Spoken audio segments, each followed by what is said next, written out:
Hebreus capítulo 7, Melquisedeque, tipo de Cristo. Porque este Melquisedeque, rei de Salém, sacerdote do Deus Altíssimo, foi ao encontro de Abraão, quando este voltava da matança dos reis, e o abençoou. Foi para ele que Abraão separou o dízimo de tudo.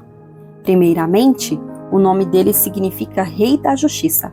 Depois também é Rei de Salém, ou seja, Rei da Paz. Sem pai, sem mãe, sem genealogia, ele não teve princípio de dias, nem fim de existência, mas feito semelhante ao Filho de Deus, permanece sacerdote para sempre. O sacerdócio de Cristo é superior ao levítico. Vejam como era grande esse a quem Abraão, o patriarca, pagou o dízimo tirado dos melhores despojos. Ora, os que dentre os filhos de Levi recebem o sacerdócio têm ordem, de acordo com a lei, de recolher os dízimos do povo, ou seja, dos seus irmãos, embora estes sejam descendentes de Abraão. Entretanto, aquele cuja genealogia não se inclui entre os filhos de Levi, recebeu dízimos de Abraão e abençoou aquele que havia recebido as promessas. Evidentemente, não há dúvida de que o inferior é abençoado pelo superior.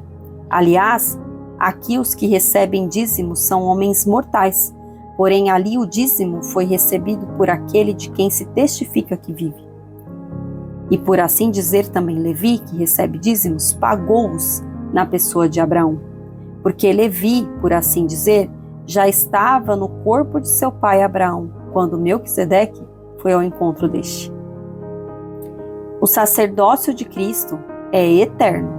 Portanto, se a perfeição fosse possível por meio do sacerdócio levítico, pois foi com base nele que o povo recebeu a lei, que necessidade haveria ainda de que se levantasse outro sacerdote segundo a ordem de Melquisedeque e não segundo a ordem de Arão?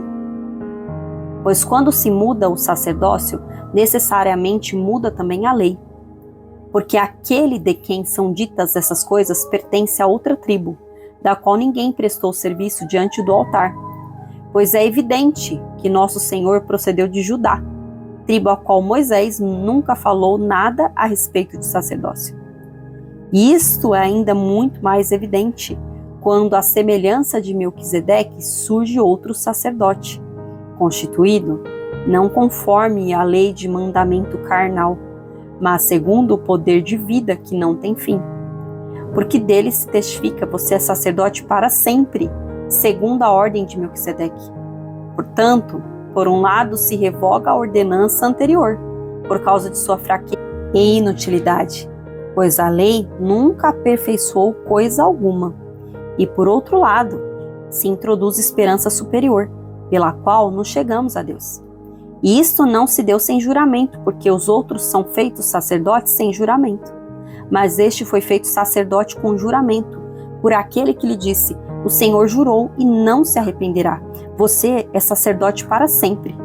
Por isso mesmo Jesus se tornou fiador de superior aliança. Ora, os outros são feitos sacerdotes em maior número, porque a morte os impede de continuar. Jesus, no entanto, porque continua para sempre, tem o seu sacerdócio imutável. Por isso também pode salvar totalmente os que por ele se aproximam de Deus, vivendo sempre para interceder por eles. Porque nos convinha um sumo sacerdote como este, santo, inculpável, sem mácula, separado dos pecados e exaltado acima dos céus, que não tem necessidade, como os outros sumos sacerdotes, de oferecer sacrifícios todos os dias, primeiro por seus próprios pecados, depois pelos do povo, porque fez isto uma vez por todas, quando a si mesmo ofereceu.